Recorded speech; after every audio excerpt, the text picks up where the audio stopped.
Hello, everyone, and welcome to a Decoding TV bonus episode about the 2026 Emmy nominations. I'm David Chen from Decoding TV. Joining me in what has become an annual tradition to run these nominations and ultimately awards down, he is the creator and editor of a very valuable newsletter if you are into what's going on in the world of television, the Episodic Medium newsletter at episodicmedium.tv. Myles McNutt, welcome back to Decoding TV.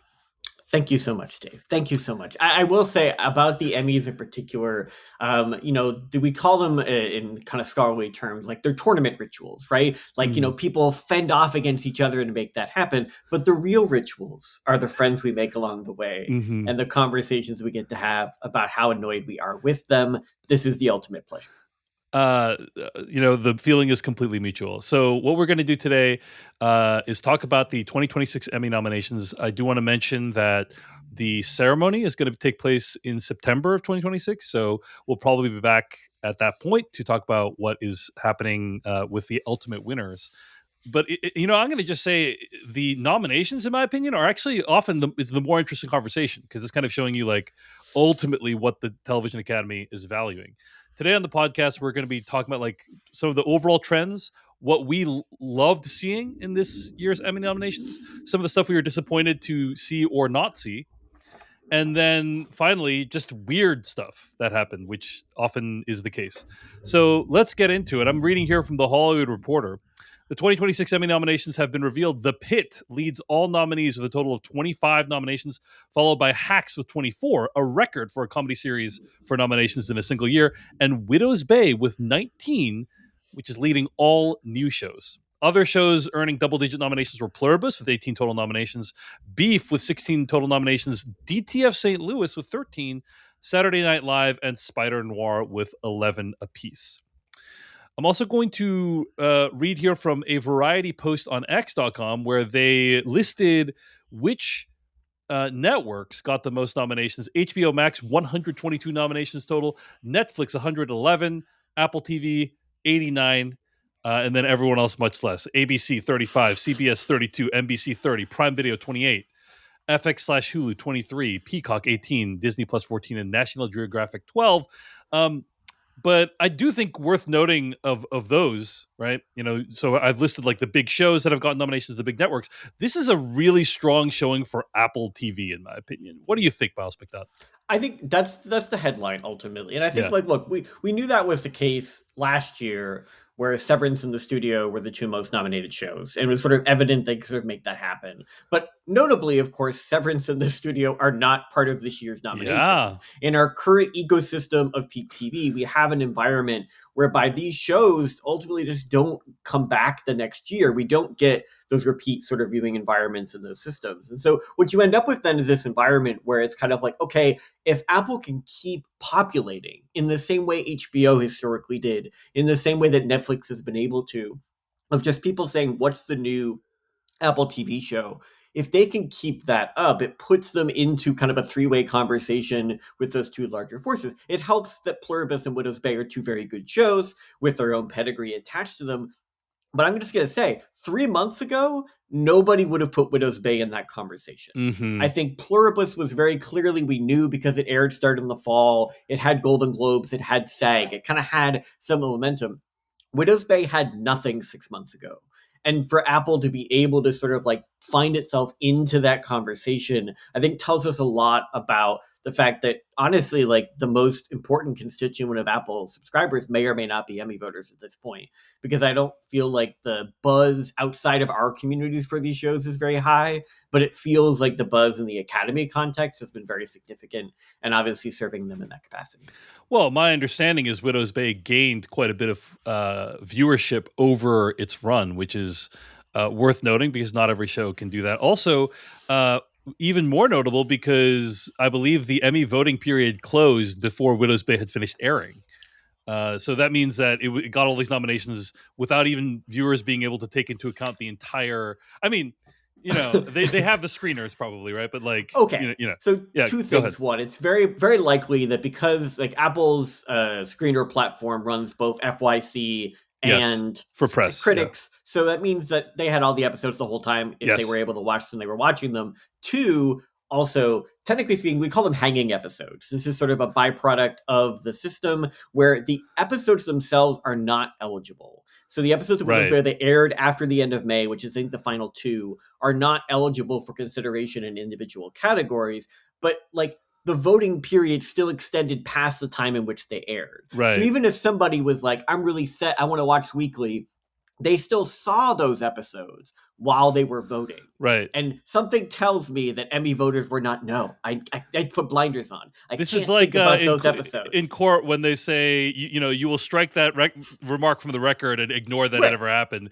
It's Like, like they still have access to the episodes, even though the voting period has already, or sorry, and the submission deadline is already right. closed, as it were, right? And I Yeah. want to emphasize, like, there's clear evidence of that here. Like, Dale Dickey, who was nominated for Widow's Bay for supporting actress, is there 100% for the overhead projector scene in Hmm. which she is mapping out the sort of like lineage of these Right. people. And it's a very big comic showpiece. It's a great kind of performance. It fits the tone of the show. So effectively, aired out of the deadline, not eligible. Right. But like, there's no way that's not why that happened, right? Like, I feel like if you go back to the rest of the show, there's not a whole lot else there Yeah. for that character.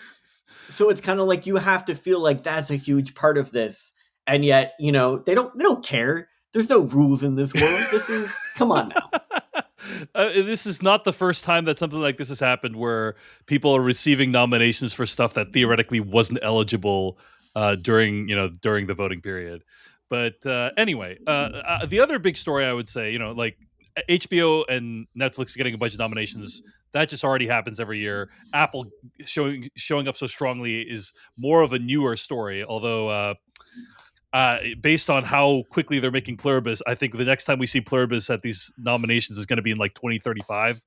Sounds right. But the other big story I would say being The Pit, right, which received a ton of acting nominations, 13 acting nominations, plus 25 overall nominations. And I'm just curious what you make. Like, this is the biggest story of the Emmys, is The Pit being like The Pit and Hacks, right? Hacks with 24 nominations, The Pit with 25. What do you make of these two frontrunners, Myles McNutt? I hate it. I hate it so much. And it's Wow. like I don't hate those shows. I like The Pit. I was a little mid on the last season of Hacks, but like realistically, these are good television shows. All of those are good performances. There's no one who was nominated for any of those shows where it's like, oh, that was such trash. Like Right. that doesn't deserve some form of recognition. I Yeah. just go back to the conversation we had a year ago, which was part of a long-standing dynamic whereby in recent years, particularly in the drama categories and the supporting categories, voters have just kind of like flooded the field for a single show. Now, this is not unprecedented in history. I went back and checked. There was a year where The West Wing had 4 nominees for Best Supporting Actor in a Drama Series at its Right. peak. So, like, we've seen this happen. But that was in an age where, no offense to the early 2000s, peak TV as they were in their own way, but like there was only so many shows really competing in those categories in those moments. We live in an era now where look at that drama lineup. Look at the sheer scale of amazing supporting performances happening in dramatic television. And you want to tell me that we need to nominate 4 people, right, from one show instead of acknowledging the breadth that is happening in the case. Yeah, for like which category, by the way, are you referring to? So that's supporting actress, in Right. which there's 3 in supporting actor. Right. And then you also have Hacks. The most egregious is in guest actress, where there are 5 nominees from Hacks for guest actress in a comedy series. There are only 2 other nominees. And like you look through this and you're just sort of thinking to yourself, okay, like I understand that this is the show of the moment. And The Pit's Emmy success in particular is born out of what it represents. The Yes. reason why it emerged last year as a frontrunner is in part because it's good, and in part because it's effective, but it is also such a callback to an earlier time of television. It goes against so many of the trends of streaming that are impacting actors and producers and individuals. It shoots in LA. It does 15 episodes in a streaming environment. It goes back to a basic procedural structure of medical shows that we recognize and understand as being part of the heritage of television. And it airs once every year, right? Which instead of giving you like 3-year gaps. So all these things that The Pit represents are things where this TV industry specifically at this moment wants to move towards, right? Yes. and it wants that, and it needs that, it wants to value that. And I'm like, you could value that and not nominate almost every actor that's on the show, to the point where you feel bad for the ones who didn't get nominated. Where Yes. it's just like, what was it? Like Issa Briones, it's like, no, you're not enough of a Nepo baby, right? Yeah, Dearden, I mean, let's talk about that, right? Right. So the two very prominent actors did not get nominated. Issa Briones, right, and yeah, Supriya Ganesh did not correct. get nominations for the Pit. And I just have to say that is kind of awkward, especially because I don't see any reason why they shouldn't have gotten nominated over the people that did get nominated. Like, it's not like No, there's some of these actors that got nominated didn't even get an arc this season, really. And I, so the idea that those yeah. two actors were not nominated, by the way, also coincidentally, two people of color from the cast, not great. Not great. No, and like at the same time you're going through, and like we've talked about alphabetization before. People first, whatever first name they get to is the one that they click. But also, obviously, like Dorff and Dearden are nepo babies, and I don't even mean that. I think they're great actors, and I liked their character arcs in season 1 really good. I thought they were really strong. I would have gladly nominated them there. Season 2, I didn't think they had a lot to do. It doesn't really track or make sense, and so it's kind of like once you put people in the position where it's like, look, I would argue all the evidence we have is there were a lot of Pit voters who I'm not convinced watched anything else in those drama categories. There's no evidence of it. There's nothing to suggest that they really were paying attention in these other circumstances, because like you have to presume when you look at a case like that where it's like, okay, if you just go across the board like that, there's other performances where it's like, look, yeah, those are great, but like this defined that show, or this built off of that. There was, and I'm not even saying one specifically. There just has to have been something else. I refuse to believe that voters are such automatons. They're like, I watched all of TV, but I still landed on the best 5 supporting performances being on the Pit. I just don't believe that to be true. Like, I just cannot accept that reality. And yet we keep doing it over and over again. Last year, it was The White Lotus. The year before, it was inexplicably The Morning Show. The year before that, it was White Lotus again. It was Succession before that. Like, we kind of have this idea that, like, we can't just sort of manage this. And like I said, while we could go back to West Wing, even in the era of, like, what we view as the golden age of TV, where you have shows like Lost and 24 and The Sopranos, and you have all the Boston legal stuff, there was never this kind of domination. There was always this feeling that the nominees in these supporting categories represented a breadth of what Mm-hmm. was out there, allowing for a really broader range of performers to be a part of these conversations where it felt like a new show could debut and we could kind of figure that out. And so I look at those supporting categories and think, look, at the end of the day, I'm glad at least that the 2 pluribus supporting performances got in, because I feel like those are these really like meaty, interesting characters that kind of sit in this supporting role as it relates to Reese Horn in that program. Mm-hmm. And I'm just like, I think that's such a compelling dynamic. And I look at all the Pit stuff and it's just like white noise to me by comparison, given what we're sort of thinking about and considering. So my hope is that at least they think about that dynamic, but at the same time, I don't think voters, it's clear that they liked Pluribus who watched it. Whether or not it actually has the breadth of viewership to carry any of these categories remains, I think, a really open question for me. Well, I don't know if you heard, Miles, but it is Apple's biggest show of all time with no accompanying numbers. Yeah, and by the way, the 2 nominations you're referring to are Carolina Widra as Zosia in Pluribus, and also the other gentleman, Carlos Manuel Vesca as Manusos in Pluribus as well, got nominations for supporting roles. Of course, also Ray Seahorn was nominated, which is extremely well deserved. All right, so we've talked about some of the big shows, The Pit, Hacks, Widow's Bay. These are like some of the big successes of the Emmys. I'm just going to put out there that even though I wasn't a huge fan of Beef season 2, I thought that its nominations were very well deserved. Like, all the performances were wonderful. DTF St. Louis, a little bit surprised to see a fairly unconventional show like that get as many nominations as it did. Myles, you have a reaction to this? I do have a reaction to this. So ultimately, like we kind of like it, you can't talk about the limited series category without acknowledging that, like, look, last year Adolescence swept the whole thing. There was never a question. Everybody understood Adolescence was the show. Any other nomination was just going to kind of go nowhere. Ultimately, Kristen Milioti is the only reason that got broken up, and it's because there was no lead actress in Adolescence. Otherwise, it was always going to kind of play out this way. And I think that this year in particular, you see these like returning anthologies, kind of like a degree of this. But like the DTF St. Louis case is one of those circumstances where I'm like, look, okay, those core performances are really solid. But like, how are we nominating Richard Jenkins for DTF St. Louis in supporting actor? Like, what does he have to do in that show?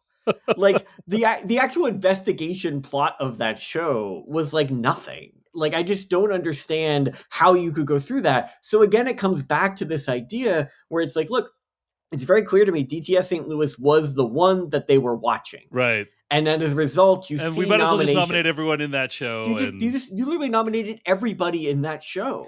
Like, to a degree that I'm like, why? Like, I don't like this idea of these blanket cases where like there's so many of these series going on. So like you see that play out and you're like, okay, like that clearly indicates this. But what's weird about this is like, you know, not that long ago, Richard Gadd's Baby Reindeer was that show, dominating in these categories and taking on this conversation. And yet Half Man, which was the HBO miniseries that did air kind of closer to the deadline, that felt like it was kind of playing out, you know, couldn't get Jamie Bell in for lead actor, couldn't get a limited series nomination, despite the fact that, like, you know, Peacock got nominated for something in the category. Peacock, David. Like, this is where we're at in terms of this. You just wonder, like, well, what happened there, right? Like, sometimes the system breaks down. You start to think, okay, for a long time, it felt like voters just watched anything on HBO, right? And then if it was on HBO, it was what they were paying attention to. And then that became Netflix. Now it's become Apple. And there's this notion, there's just like a certain degree of awareness, like, oh yeah, fine, that's going to get in, that's going to happen. So when they reject something that fits those molds, that has this prestige behind it, that clearly indicates, like, they nominated Richard Gadd for supporting actor. It's very evident they thought about it at the very least. Some people saw the show and they thought about it. And they thought about it and didn't nominate it. I'm like, gosh, that's such an insult that like you couldn't default your way in when you have all this pedigree operating behind you. Like, to get beaten by Peacock, like, really tells you something about the state of like where things are. It's like you just sort of land on things like this where it's kind of like you sort of have to constantly pull yourself back from believing that this is actually about human beings who watched a breadth of television and made a serious consideration of what was the best. It's not that at all. Like, you can never imagine it to be that way. The second you start to think of it that way is the second you start to go insane. And so you have to just kind of accept, like, hey, this system that's operating, where people just kind of vote for what they saw and it fits these realms, is going to result in some good things being nominated. And generally speaking, the good things will kind of rise to the top when it goes to the larger case. But at the same time, it's like you have no guarantees of any justice in these circumstances. If you're looking for justice, to quote Tyrion Lannister, you've come to the wrong place. By the way, the show that Myles is referring to is All Her Fault on Peacock, the nominated for Best Limited Series, which is probably statistically the first time you have heard the words "All Her Fault" ever. So, it's Sarah Snook. Like, it's Sarah Snook, who obviously voters saw a lot of in Succession and who was a big part of that show's success. So it's like, it's not as though it has no bona fides, but like, this is part of a longer rant and process. And we can have this conversation more in a week's time when Apple releases its Anya Taylor-Joy limited series Lucky. But like, limited series development at this point is just like a Mad Lib, where it's just sort of like, what vaguely true crime related thing can we attach an award-winning actress to and just put it out into the world? We're not asking ourselves, does the world need this show? Does it want this show? Does this show differentiate itself from something else? We're just sort of like, this can work, right? Like, we can make this happen. And I feel like at this point, I just can't imagine, with respect, being a person who's like, I need to watch every new limited series that's releasing on these streaming platforms. Because then you end up in a situation where it's like, for everyone that seems vaguely interesting, you end up in cases where it's like, we've talked a bit about Cape Fear outside of this chat, but just sort of like, why are we doing this? Right? Like, it just kind of feels like we are doing it because the infrastructure said movie star plus limited series equals profit, but then forgot the fact that like streaming makes no money. And therefore, what are we doing creatively in that process? To me, All Her Fault and its nomination, I didn't watch that show. I don't have time for that show. It's probably fine. It's probably fine.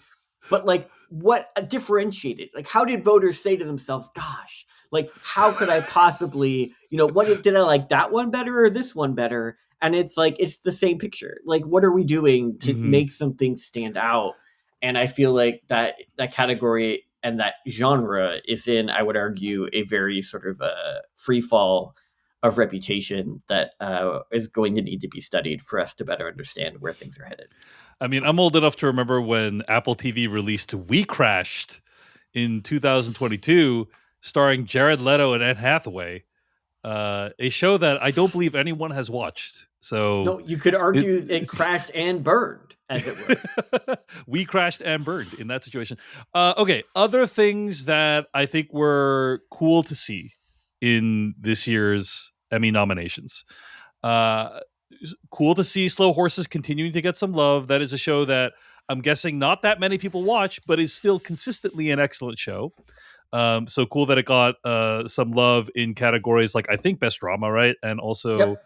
actor as Actor and well. supporting actor. Yeah. I'm gonna say that it was cool to see Riz Ahmed get nominated for Best Actor as Shah Latif in the Prime Video original series Bait, a very good show that again I don't think that many people have seen, but some people at the Emmy saw it, and he was very good in it. So cool to see that he got nominated for Best Actor in Limited or Anthology Series or Movie in that category. And let's see, anything else that was like, hey, this is a pleasant surprise. Myles, anything that kind of comes to you as we're Um, talking about stuff I that would we're say happy with? certainly. So I was, as is the current. I don't know if people want to know how the sausage is made, but nomination morning, I've got the live announcement on my TV. I'm on my laptop, but I'm on my laptop because the actual Emmy website refreshes as soon as the announcement starts, Mm-hmm. and so all the nominations are already there. You don't have to wait for them to come on TV. And this is particularly relevant because the supporting categories are not announced on television, meaning that you are going to have to go find them online anyway, and Uh-huh. you can go and find those immediately. So the first thing I checked was supporting actress in a comedy series to see if Kate O'Flynn was nominated for Widow's Bay. Yeah, And that for me was just a case study where the character Patricia is such, I think, the standout of that season. That it's absolutely. obviously Matthew Rhys at the core of that, but Patricia is just kind of this anchor. I think her big episode is, I think, a real turning point for that season in understanding how this island works and the nature of its kind of horror and the comedy within that and those cases. I think it's the ultimate thesis statement for what that show is doing, and I think it's a great Emmy showcase, and I think she has a very good chance of winning that award. But this was a case where I'm a member of the Television Critics Association. We nominated her for individual achievement in comedy. And I think in doing so, partly we were trying to send a message as if to be like, okay, Emmys, like you're gonna nominate Matthew Rhys. That felt very confident. He's a multi-time Emmy nominee, well beloved by the Academy. Kerry Russell's already gonna be there anyway. Like it's just a no given, right? Like, but Kate O'Flynn is not a household name, is not part of that conversation. So when I checked and saw she got in, I kind of knew that Widow's Bay was going to be lighting up for more. The fact that Dale Dickey was also there was certainly an additional kind of treat in that regard. But while I was watching that, I'm on the website. I'm going through. I'm looking at like main title theme. Like I'm going through all the small categories, trying to Uh-huh. find bits of feature. That was where I found Connor Story was nominated for support a guest actor in a comedy series for Saturday Night Live, which is very clearly the Academy members being like, we would like to nominate him for Heated Rivalry, but we are not allowed to. Right. Ergo, we will nominate him here. But in the midst of this, the TV announcements were going on, and it was Best Actor in a Comedy Series. And I wasn't even thinking about it. Things, names are going by. I'm typing up stuff on Blue Sky going back and forth. And I look up on my screen, and I see Yahya Abdul-Mateen nominated for Wonder Man. And I, Woo! I Yeah. literally fully did a double take. I'm like, wait Yeah. a minute. Like, what? Like, I mean, that's a great nomination. He's Yes. extremely good in that show. That show is very good. But again, it's kind of like, okay, So we stop for a second and think, okay, him and Riz Ahmed, I think, are both two instances where like their shows are not nominated in their major categories. It doesn't seem like there was this groundswell around the show itself. It seemed like it was the performer that was sort of being well regarded and considered. And I'm like, look, that's great. But then you're like, okay, so how is it that then, like in limited series, you nominate the FX love story, but then you don't nominate the actor who played JFK? That's fine, right? JFK Jr. Right. But then it's like, same in this case. It's like, well, okay, so like we're nominating him there, but like, where was Ben Kingsley?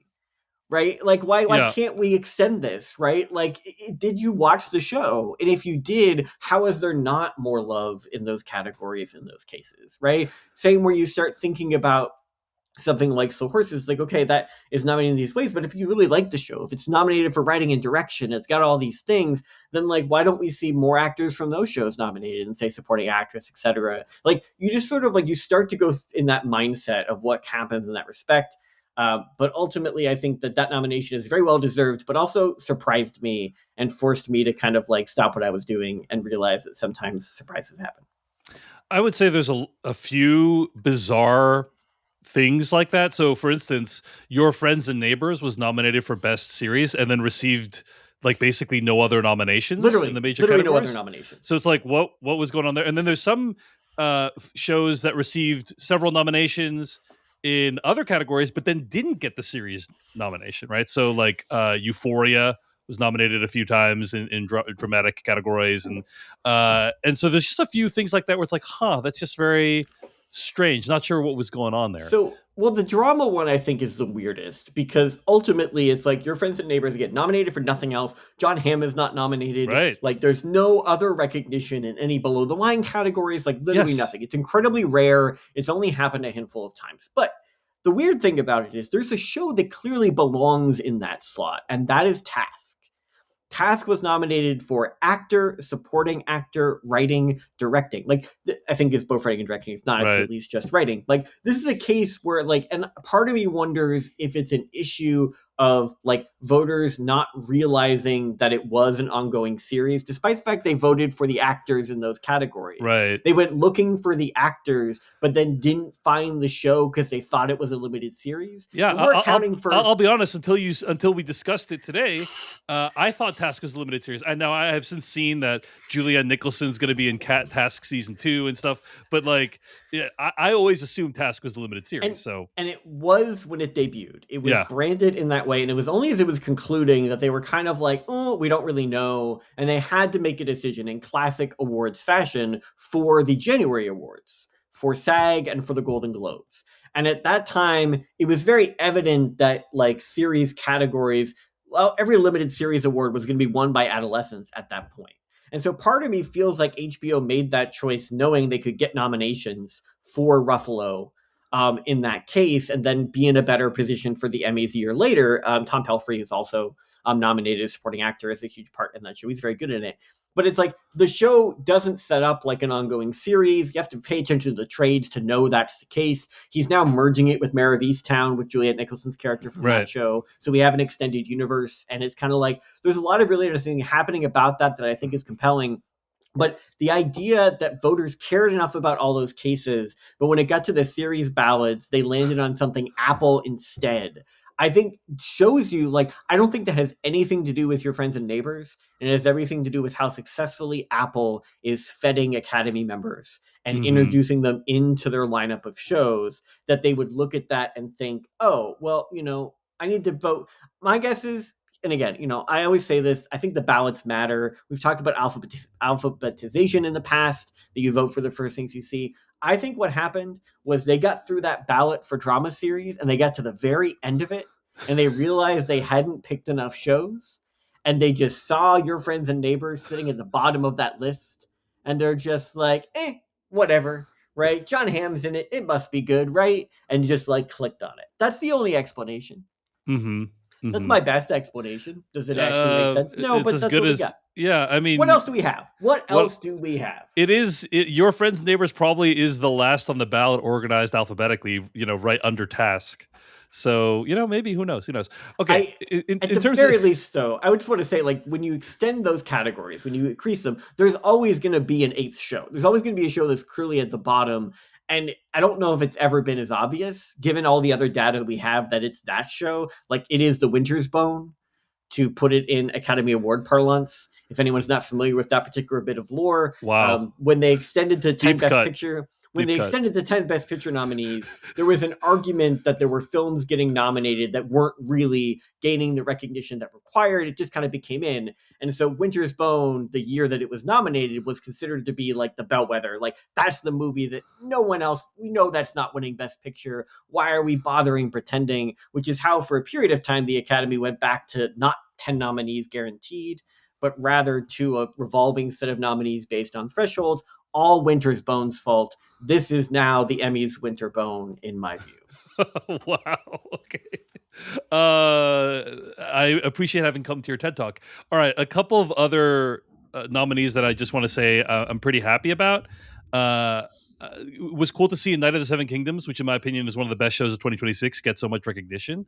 Uh, Also, The Beast in Me, a show that I really enjoyed and I thought had amazing performances in it, but that people didn't really talk about very much, did get a bunch of recognition in the limited series categories. Matthew Rhys, by the way, puts in an amazing performance in that show that's very different than the one he puts in for Widow's Bay. So really cool to see the contrast between those two performances. And yeah, I think that's a lot of the stuff that I wanted to point out as being like, okay, that's good stuff that the show got right. In addition to Miles saying Kato Flynn getting nominated for Patricia in Widow's Bay, definitely super, super deserving.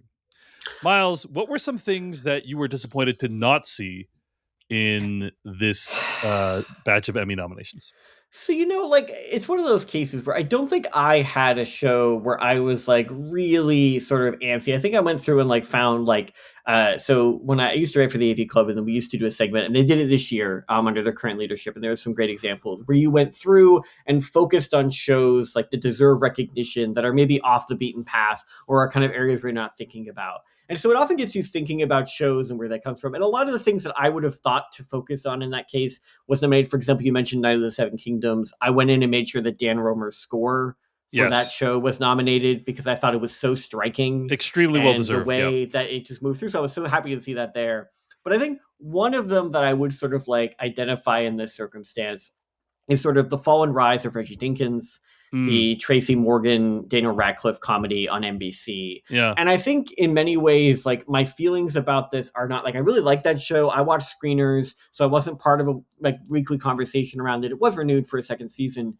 But it sort of just feels like broadcast comedies are just never going to get back into this conversation in a meaningful way. There's just no pathway to it Mm, happening, even with, Tracy Morgan nominated multiple times for 30 Rock, like reuniting with Robert Carlock and Tina Fey, and pulling together the show. Daniel Radcliffe, right, this big star who has been nominated himself in the past for the Weird Al biopic. So it's like, biopic is a weird word for that, but it is yeah. technically a biopic by definition. So the idea here is like, you realize like that just people not paying attention to what's on NBC and not sort of being invested in this means that those kind of shows just aren't being recognized. I don't know that I would put it in a category to win in those circumstances, but I do sort of feel like I would be more like to recognize and engage with that. So that's one in that case. I think the other that I would sort of identify more for other people than myself would be We should point out, industry. by the way, though, that SNL continues to get a lot of love, and that is on That doesn't I know count. it's not the same as That's a not the sitcom. same thing. No, Okay, but it is a broad. the I, variety categories are a completely different game that SNL just kind of like walks over as this sort of stalwart in those environments. When you've been on the air for 50 years, you're in part of a different conversation. The issue is like, can a comedy on NBC break through?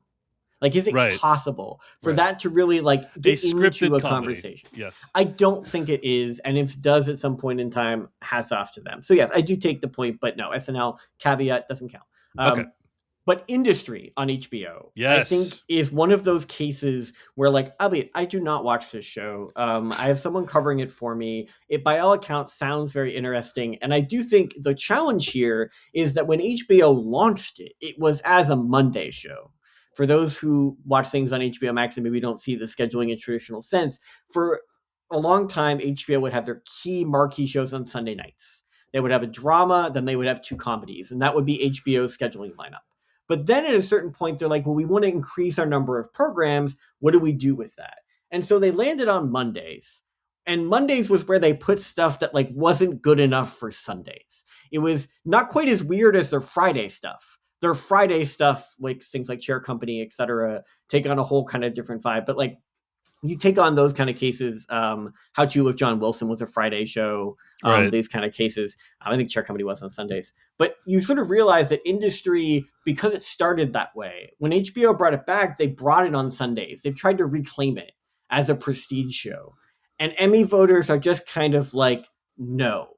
Like a pretty definitive Stop no. trying to make industry happen is what. And it's got to be so voters are frustrating because like you sort of feel like its viewership has seen an uptick. It's kind of found an audience. It's just maybe that audience is too young, right? Maybe that audience is just kind of like too tuned into the show and its process. But like you sort of feel like, again, HBO, The Gilded Age gets those nominations instead because The Gilded Age feels like more of an Emmy show in that sort of mindset and in those circumstances, even if industry is much buzzier and feels like there's more sort of like conversation around it in those cases. That's a great one. Should also point out, by the way, that Stranger Things did get nominated for a few below the line awards, but was completely shut out from any acting awards or best drama, despite being obviously one of the biggest shows on television. Wanted to put that out there as well. I'm going to throw this one out there, Myles, in terms of one that I'm disappointed by. Anthony Starr, who plays Homelander, has now finished his run as that character, and despite being one of the most memorable on-screen characters, of the modern era, certainly one of the most memorable on-screen villains, has not received any recognition for his performance in that show, and that is a disappointment. I mean, I thought the season 5 of the show was pretty disastrous. Like, I did not think it was a good season of television. But it's kind of like one of those things where when you speak it out loud, Steve Carell was never awarded anything for his performance as Michael Scott in The Office. Anthony Starr was never nominated as Homelander. That's when you're like, oh wow, like that feels unjust and it should be corrected. Well, and what's weird about it is like it's almost like I look at we talked about this last year too, but there was a few years there where you saw these populist shows start to get into the main categories. This is when the Mandalorian was nominated for drama series. This is when The Boys was nominated for comedy series. Cobra Kai was nominated for comedy series. It was kind of like this idea that like, oh, like maybe they're watching these kind of more theoretically populist things that don't fit into certain Emmy standards, and that maybe that meant that there would be acknowledgement or recognition of the parts of those shows that truly stand out. Right. Yeah. And I would argue that certainly Starr's performance in The Boys, when I saw that like The Boys got no traction, right? All those guest stars, all those anything, not a thing in major categories in those cases, you sort of start to feel like, okay,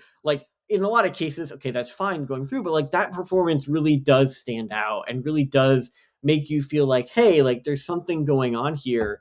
But then you sort of come back and think, okay, like that show, not the most comfortable watch for the average Emmy voter in terms of what they tend to consume or what they tend to engage with.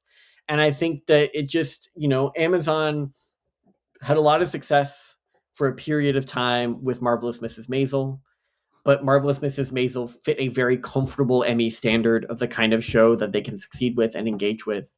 And I think that ultimately their ability to sort of like leverage that for something a little bit messier, a little bit kind of, more genre, a little bit more kind of, vulgar and all these things. It just kind of felt like there's a ceiling for that type of program in those circumstances.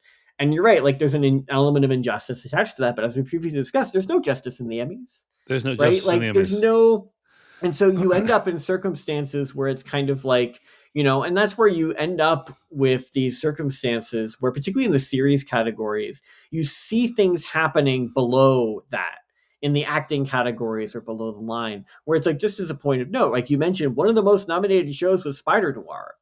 And it is not at all a part of any conversation outside of the Creative Arts Emmys. Right. right? There's no like writing, there's nothing to kind of like indicate that Yeah. voters actually really like that show.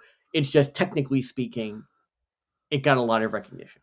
I would argue that that is actually an appropriate level of recognition for it, you Yeah, know? and that's the Like, thing. yeah. Sometimes things line up, but then in other cases, you sort of see evidence of narrative happening below, like in the acting and the writing categories, as a point of this. So, like, Nobody Wants This, the Netflix series, was nominated for its second season for comedy series, but it lost its acting nominations and didn't pop up anywhere in writing and directing. Whereas by comparison, The Comeback, with Lisa Kudrow in its third season, is not nominated for comedy series, despite Kudrow herself being nominated and despite it being nominated for writing. And it's like, okay, how does that make sense?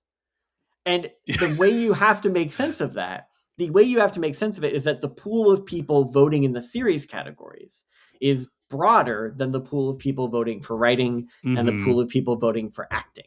And what that demonstrates is that the pool of people, all voters voting in the series categories, are maybe not as tuned in to the same type of shows as the actors would be, as those cases. There's exceptions to that, certainly, but the idea that you end up with your friends and neighbors, you end up with Nobody Wants This, despite a lack of quote unquote support underneath it, tells us that those voters are working under potentially completely different experiences and insights than Mhm. those operating in the acting pool or in the acting branch or in the writer's branch or director's branch. And there's always some disagreement, but I feel like some of these don't, they just, nothing makes sense, David. That's Yeah. the takeaway. Yeah, that's my takeaway as well. I wanna bring up one last thing, and then there's one other big topic I wanna discuss with you, but, like, so my last thing is, Subway Takes was nominated for Best Short Form, and to me, this is disappointing, not because Subway Takes is bad, I don't have, like, any beef with Subway Takes,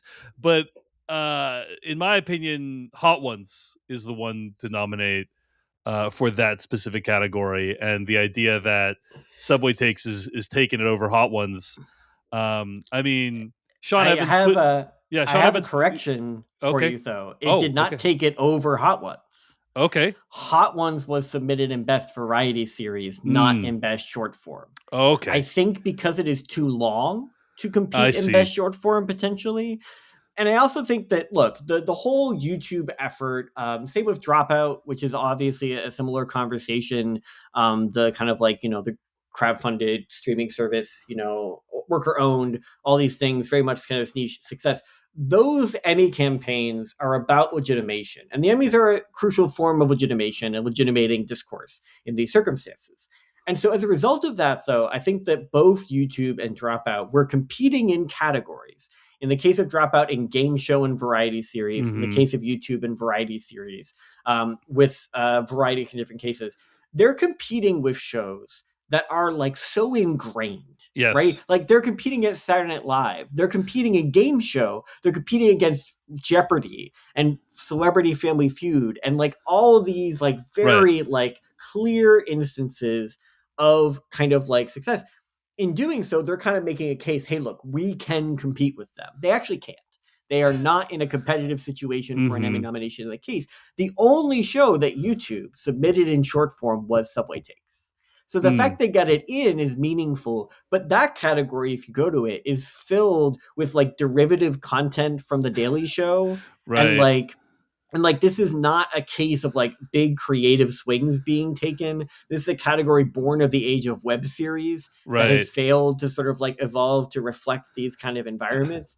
I think there's a So better. Hot Ones is competing with, like, Late Night with Stephen Colbert, basically, and Correct. so, yeah, and so, Correct. yeah, so it doesn't really stand a chance, especially because, like, a lot of those shows have hundreds of people that work on them, and, we'll see what happens when Colbert is no longer eligible next year, and Well, another well, contender can take that slot. so Colbert is sweeping all of that, right? Yeah. But the issue is ultimately that, like, if you say, well, we'll take Colbert out, okay, then put Seth Meyers in, Right. right? And it's like you start to sort of go through this mindset of just kind of like think about how much awareness there is about that. But I also think that there's a fundamental argument, and like this is something we've talked about with the kind of celebrity podcast trend, et cetera, where it's like obviously the Golden Globes made a podcast category, but like how many celebrity podcasts are just talk shows without unions that don't Yeah. have crews, that don't actually employ people in this industry? I think that there is still this view of that what YouTube is doing or what independent outlets like Dropout are doing are technically supporting these industries in various ways, but YouTube in particular is also sort of challenging that premise. And if you're part of the industry and you're like, hey, someone's going on Hot Ones to promote their show instead of coming on my talk show, you Right. get like defensive about that. You're Yeah. sort of like, I don't want them. They're not really television, right? They're Right. just doing an internet thing. They might as well be a Condé Nast video for all the creativity that goes into that. And that's where I think you sort of see that kind of pushback and dynamic. You're right, at the end of the day, I don't think Subway Takes is the best representation of what's happening Mhm. creatively in the space of like online, like interview variety Right. talk content.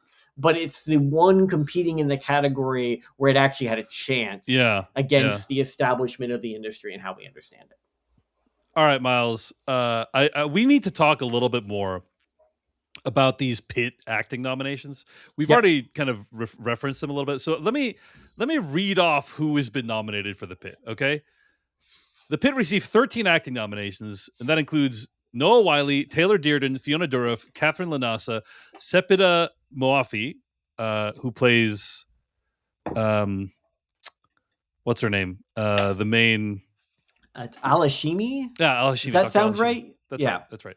Patrick Ball, Sean Hatosi, Garen Howell, Ernest Hardin Jr., Jeff Kober, Brittany Allen, Tal Anderson, and Tina Ivlev. Now, some of those are extremely well deserved. I would say Tina Ivlev specifically plays a character who is dealing with the aftermath of an assault and has like a multi-episode arc that's very compelling.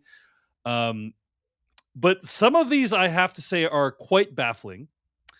And in addition, of course, there is some, I would say, minor controversy around the fact that Brittany Allen received a nomination, well deserved, but was not submitted by HBO. She had to submit herself, which is something actors can do, but it does not come with the imprimatur, the money or prestige that comes with a network submitting you. So really kind of, and we've already discussed that several actors were left out of the mix.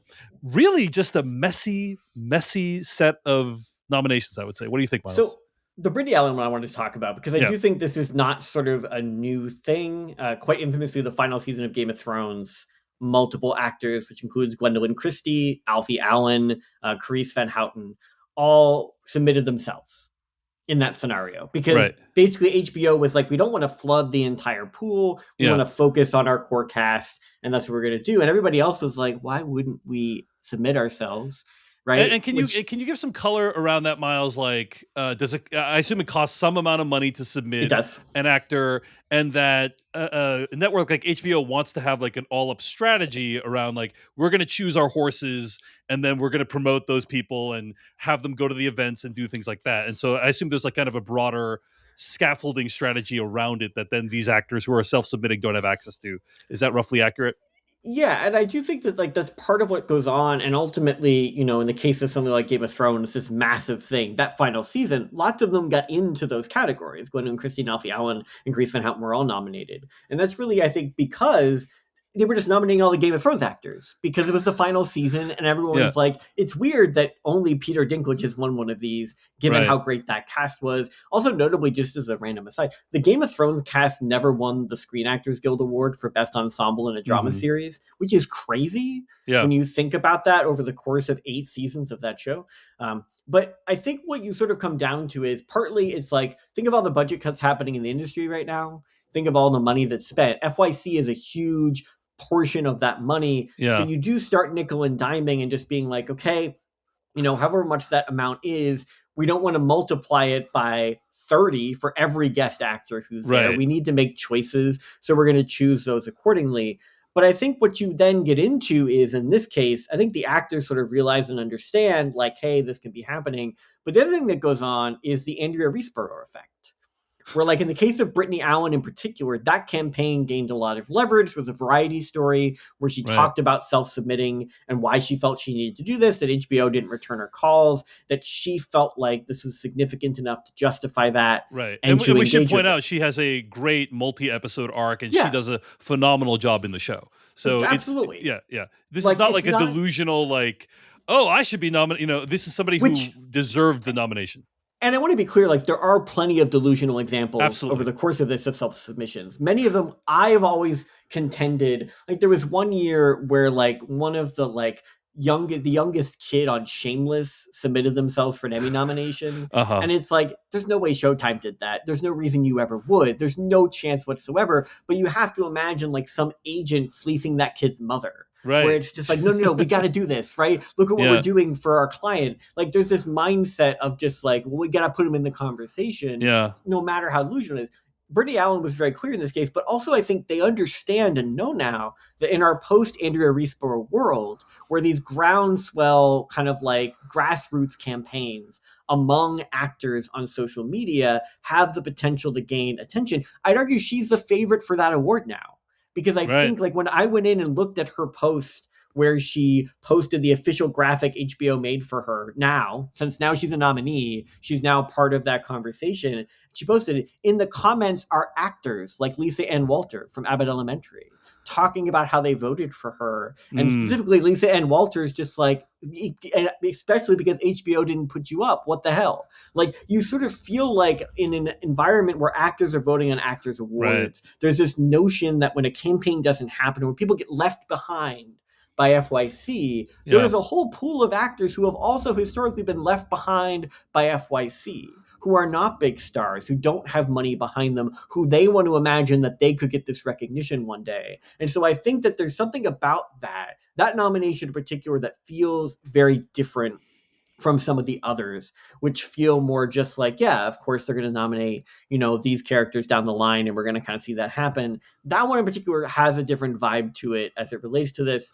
But, like, from HBO's perspective, they chose the two other nominated actresses in that category, Tal Anderson and Tina Ivlev, like you said, who, and I understand why they made that choice. Right? They also Sure. have very prominent arcs that are maybe a little bit more central to other central characters, which Mhm. is to say that it's Tal Anderson plays Mel's sister. That is sort of a crucial relationship Right. that's been played out And a across the show. relationship that HBO would want to invest in over the course of multiple Absolutely. years, right? And So, in the case of Ivlev, like you say, that's Catherine Lanassa's Emmy episode, right? yeah. That's the standing winner in this category's spotlight is with her Right. in that moment. So you see where that logic plays out. But it's just like for Brittany Allen, it's like, I'm outside of that logic. I'm going to make Right. that happen. Brittany And Allen is, for reasons I'm not going to get into, not going to be in the pit anymore. And so it it makes sense that like HBO is like not going to invest further in that relationship. But yeah, by the way, I want to clarify. Myles McNutt keeps referring to the Andrea Riseborough effect. He's referring to the fact that Andrea Riseborough was able to engineer a nomination in the Best Actress category for the 2022 film To Leslie, a film that grossed $27,000 at the U.S. domestic box office, and it was considered like a huge upset when she was able to make that happen. But it was obviously very like grassroots. Like Andrea Riseborough was like going out and like door to door and talking to people, metaphorically, right? Like she's just yeah. When we Go say ahead. grassroots, I want to say, like, what grassroots means is you're not actually allowed to self-campaign for an Academy Right. Award. There's a lot of rules about what you can or cannot Sure. do, but you can get your famous friends to talk about it. That's right. So, like, she had her famous friends on Instagram Yeah, talking like about post her. and be like, Andrea Riseborough was so amazing in To Leslie. Like I saw the posts, right? Yeah. It's wild to think that was possible, but it demonstrated that this sort of the game was afoot, that this path existed to sort of make that happen. I think Brittany Allen played that incredibly successfully. That variety story was incredibly persuasive and incredibly central. And like, I went to that category looking for her nomination, which tells you something about the way that sort of played out. It also shows you how like insane I am, that was the first thing I thought of, but that goes to show you how much I'm paying attention. Yes. But no, I think the idea is overall, you sort of look at this and think like, how are these awards not better if the pit is limited to 2 nominations in each of those categories? Like, well, that brings me. I mean, we have to talk about. So, Brittany Allen, very well deserved. There are some nominees in these categories that is quite honestly baffling. So, like, I'm going to say Jeff Kober, incredibly talented actor, like a character actor who's been around for a long time. He's appeared in shows like Walking Dead and Walker Texas Ranger. Uh, there is absolutely zero reason why that character should have got nominated for an Emmy Award. Like that character does virtually nothing this season. He has like one couple like tender moments with Noah Wiley's character, but like other than that, that one is quite surprising to me. Maybe that's more of like a career long recognition kind of thing. I will also say we've discussed it as well. Fiona Dourif, I think, barely had an arc this season. Um, Again, very talented actor, but just kind of like, oh wow, like I don't know what the Emmy voters saw in this one. Again, like it's not that she's not deserving of some recognition, but it is surprising to me, basically based on how the Pit season 2 went down. Myles, what do you think? Am I being harsh on these actors? No.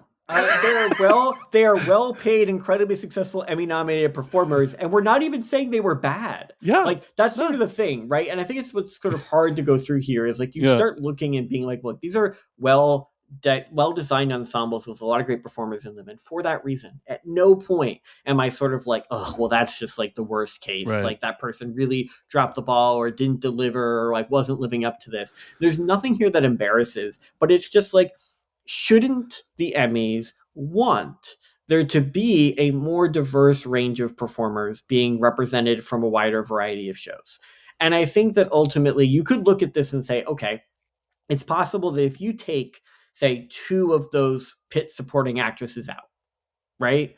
And I'm probably in this circumstance, I don't know, I'm definitely taking out Dourif.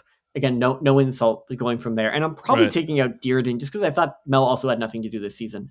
And that arc didn't really make sense to me in that process, right? So it's like if I take them out and put other people in, you could just go in and say, oh, they're just going to put 2 more morning show people in because that's who they all nominated all last year. Maybe that doesn't help my issue of wanting to see more variety, more variety. Maybe we just go back to what we do. But like at least give yourself the chance of feeling as though the categories that you have don't reveal the truth about your voting base, that don't actually tell the audience at home that the people watching these shows only cared about the Pit this year, right?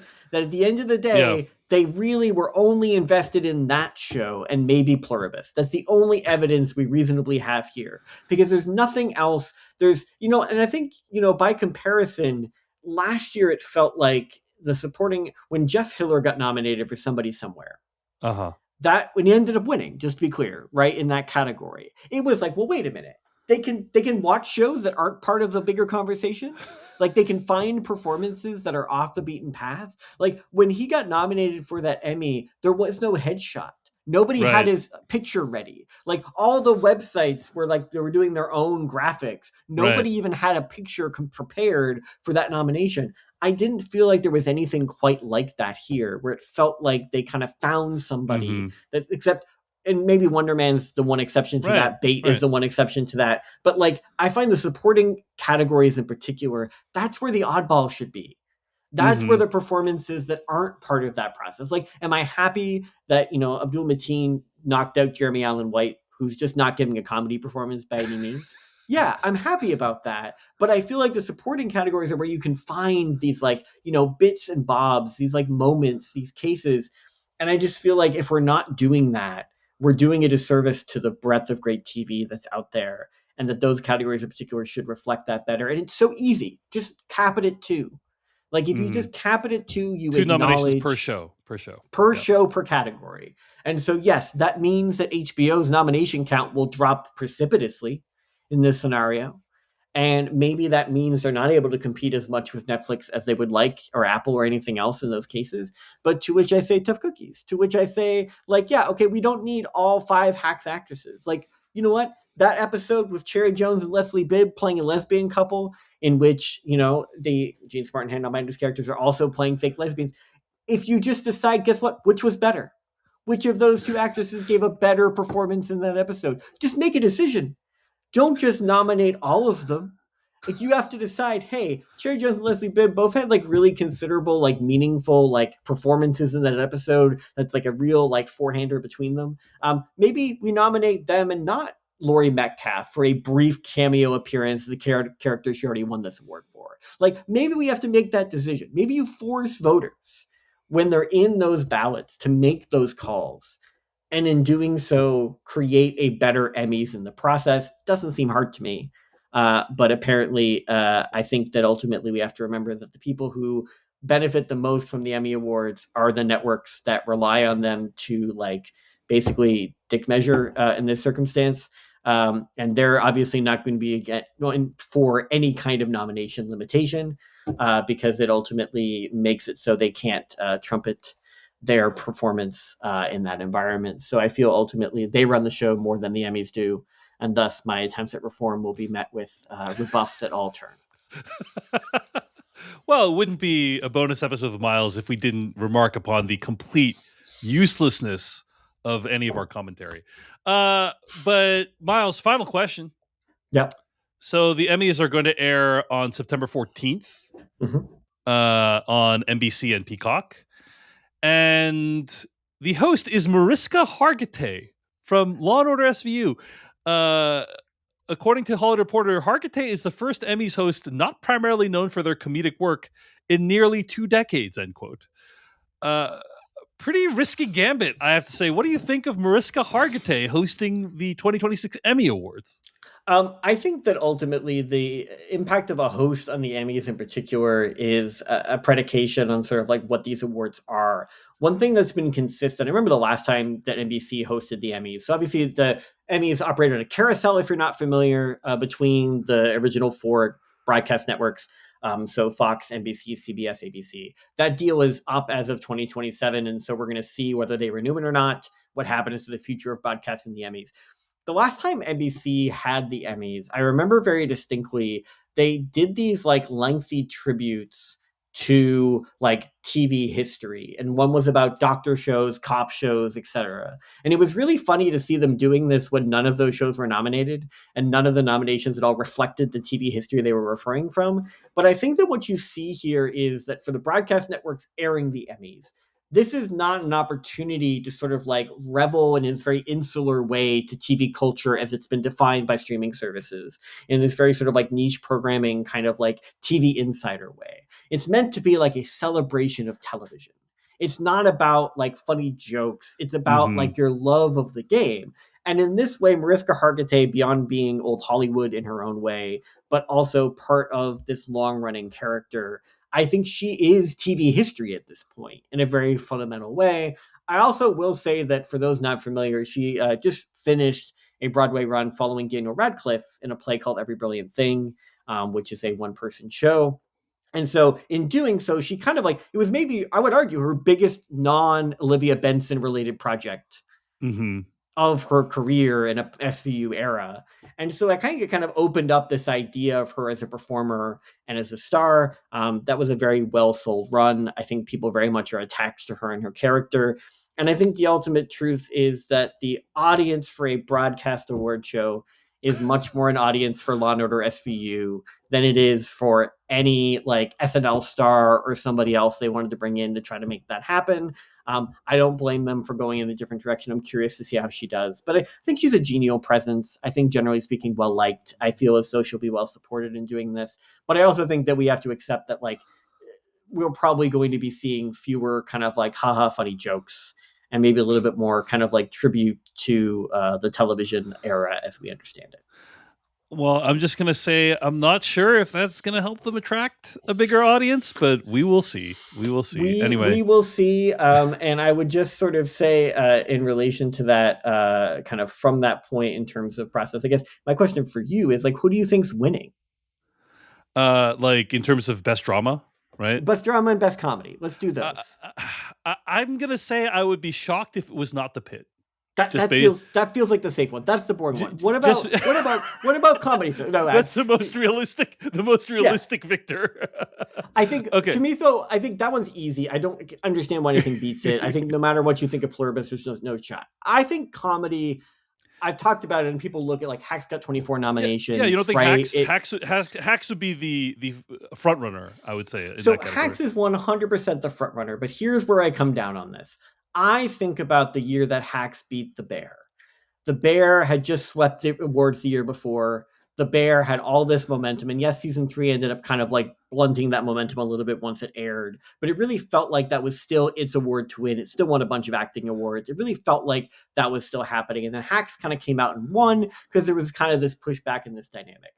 I would argue that like the breadth of nominations for Widow's Bay, that Stephen Root got in, that Cato Flynn got in, clearly indicate that there is a groundswell behind it of people who are sort of like, Hacks had its moment, Gene Smart's going to win anyway. Like, why don't we take something that's new, that's sort of engaging me there? I'm not sure Hacks is at victory lap status, particularly not after the studio just swept it off the board last year, no problem.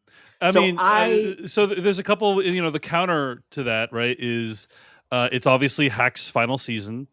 And I think Paul Downs just said that there's not going to be a spinoff. And so that's there's a finality to it. Hacks also obviously a real milestone for queer representation on screen. And so those are the things I think it has going for it going into this. But I would agree with you, Widow's Bay, real dark horse. I think the intent, I'm just gonna put this out there. Maybe this is true. I'm not sure. But I think the intensity of feeling I have seen over Widow's Bay, at least online, seems to be higher than the intensity of affection I've seen for Hacks over the course of the last few months. And I part of it is because Widow's Bay kind of came out of nowhere for a lot of people, and Hacks people already knew about. It's a known quantity. So yeah, I would say Hacks or Widow's Bay, with Widow's Bay having real contender as a dark horse. Also, Margot's Got Money Troubles. I don't think that's going to win this category, but I did really like that show. So it was nice to see it get recognition in a few categories. For to pick up those acting nominations, all of those made a lot of sense. I like that it was acknowledged and recognized. I also think that it's another show that gives a lot of limited series energy and then suddenly reveals it's not a limited series. Yes. So I think that kind of does what it does, but ultimately I feel like, again, lots of, I don't know if you know this, but like there's a lot of good TV out there. And a lot of it was nominated by the Emmys. So like, while there's exceptions to that rule, if there is somebody out there who literally is like, I don't know what's good on TV, and they look at the Emmy nominations, they're going to find a lot of good TV. Like, let's not take that for granted. Let's not, like, for all the complaining, for all the nitpicking, for all the systems, remember at the end of the day that there is somebody out there who legitimately has no networks, has no resources, isn't reading my newsletter, isn't listening to this podcast. Like, they're not doing any of the things that they could be doing, but the Emmys breaks through in a way that other things don't. And just like, imagine what that person's in for. They would never have even enough time to watch all these shows. They're in for an amazing time when they get to these shows, but and if you want to hear more coverage of the shows, obviously subscribe to the Decoding TV podcast, and make sure you check out Myles McNutt's newsletter, Episodic Medium, at episodicmedium.tv. I consider it an essential resource. Myles McNutt, thanks so much for chatting with me on Decoding TV, and see you in a few months when the winners are announced. Looking forward to it. Hey everyone, David Chen here. Thank you so much for watching that video from Decoding TV. If you want to get an audio version of the show, all you got to do is go to podcast.decodingtv.com. And if you want to support what we do, get ad-free episodes of the podcast and also bonus episodes of the podcast, go to decodingtv.com and become a paid member. Of course, you can also like and subscribe for more. We appreciate it. Thanks. See you later.